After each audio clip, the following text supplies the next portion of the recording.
I was on the Bigger Pockets forum and noticed a California investor ranting about the limitations of California law and how an LLC doesn't really protect you. Specifically, he said, there seems to be a common misconception that putting real estate investments into one or more LLCs will protect the personal owner from being sued. This is not true. Although an LLC can provide protection from a personal lawsuit, it will only do so if the LLC members consistently adhere to all of the requirements. He then went on to complain about the state of LLC law and how weak asset protection options are in California when he said this. In California, there are 23 factors that the courts look at to pierce the corporate veil and support a finding that the individual owners are personally liable for the corporate debts. Although California does not yet have a lot of case law applying the same factors to LLCs, it's reasonable to believe that most courts will apply the same factors because piercing the veil is an equitable remedy.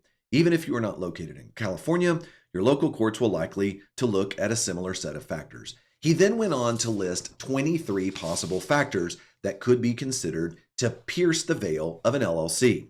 Finally, he gets at the very end and he says, although not common under the right circumstances, one single factor from the above list might be sufficient for a court to rule in favor of piercing the LLC veil. He then asked if the only way he could use LLCs to protect his personal and business assets with LLCs was to either strictly comply with the state law requirements, or does he just need to get a bunch of insurance in order to be protected in the event he got sued? Is this really the only options you have if you're in a weak state for asset protection like California, New York, or others? I read all of the responses and I listened to what he said, and there seems to be a lot of confusion on what options are available for you for asset protection if you own rental properties in a state with weak asset protection laws. So let's break it down and let's figure out what options you currently have. First, let's answer Paul's primary question. Is it true that California LLC laws provide you very little asset protection? Yes, but California is not alone. In fact, 90% of state LLC laws do not provide you the combination of privacy and charging order protection that you need in order to truly have asset protection. If Paul moves his rental property into a California LLC and he ends up being sued, that attacking attorney can look up his name under the California Secretary of State and identify him as a member or manager on that LLC and attack him directly. Paul was right to be concerned about an attacking attorney piercing the veil and attempting to sue him personally in litigation. However, if Paul can find a way to establish privacy and anonymity, he may be able to avoid the attorney even knowing that his name is associated with the property. Even if Paul finds a way to avoid being known in public record, he still doesn't have the one thing he needs the most in California, charging order protection.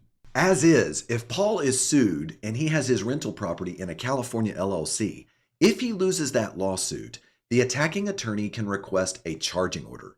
A charging order basically would force Paul to have to sell this property in order to pay all of his equity, anything of value, to that attacking attorney in order to exercise that judgment. This would effectively cause Paul to lose his investment and potentially open himself up to even more liability. But even if Paul finds a way to establish charging order protection, Paul still has the problem of maintenance. Paul is right to be concerned about making sure that you maintain your asset protection or other LLCs according to state and federal law. Every state, including California, requires all members and managers of an LLC to file state compliance reports or annual reports, also requires you to have an annual meeting, maintain those annual meeting minutes, and to make sure you do not commingle personal and business funds as an absolute requirement of keeping a legal LLC. Although Paul overreacted as to the long list of 23 items that may create vulnerability for his LLC, he did underscore the importance of making sure that you work with a good bookkeeper and a real estate CPA. Here's where I have to get real with real estate investors. I remind them you are investing your hard-earned money into hard assets, real estate investments that provide amazing tax benefits and tremendous passive income. In order to take advantage from all that you can reap from real estate, it is critical that you monitor and that you actually keep up with the bookkeeping for how your money flows between all your entities and you personally, so that way you can maintain any asset protection you put in place. In reality, you're running a business, And this is the cost of doing business, to make sure that you work with a team of professionals so that this is done properly, so you don't have to worry about what Paul is talking about here. But even if Paul fixes the maintenance issue, how does he address the problem that California's law is broken when it comes to actually providing you asset protection? A holding company strategy is the solution. Unfortunately, in some states, like California, they are very plaintiffs friendly.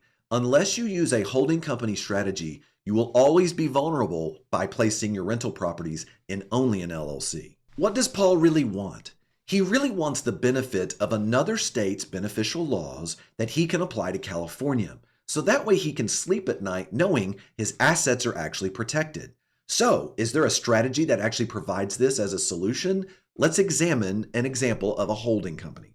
A holding company is an entity that is set up in a state with beneficial laws that provides investors both privacy and charging order protection. How does this happen? Simple. Paul can put each of his properties, let's say he has 3 properties. He can place them each in a single member California LLC, but now that member is not him. Instead, it can be either a Wyoming LLC or an Arizona limited partnership that now holds those individual assets. Now, if one of Paul's California LLCs is sued because he has one of his rental properties in there, and let's say there was a slip and fall or some other premises liability event, now that attacking attorney would go to the Secretary of State and no longer see Paul's name listed as the member or manager. Instead, it would be his holding company where that state's laws provides privacy. So, privacy? Check. And the attacking attorney could not make Paul sell that rental property in that LLC, even if that lawyer wins the lawsuit. Charging order protection? Check. That's right, you heard me. That means the greedy lawyer loses the lawsuit even if he wins, because under charging order protection, they cannot make you sell even if you lose the lawsuit. The best part is Paul can now purchase additional rental properties even if they happen to be in states with weak asset protection laws. For example, let's say he wants to invest now in New York or Florida. Most of the Southeast and the Northeast provide very little asset protection laws. So what do? Now he can use the same strategy of placing that property in a single member LLC held by that holding company that provides those preferential laws. And now, even if he invests in properties with weak asset protection laws, he can borrow another state's beneficial laws, rest easy at night, knowing he has asset protection. Is Paul done? Not quite. Paul was right to say that any good investor should couple good insurance with good asset protection. We've identified some good asset protection strategies here to help Paul. But remember, good asset protection always pushes lawyers down to good insurance. In this situation, how is Paul going to make sure he has the right kind of insurance for his rental properties? Check out this next video where I break down all the do's and don'ts of everything you need to know about obtaining the right type of insurance for your rental properties. See you over there.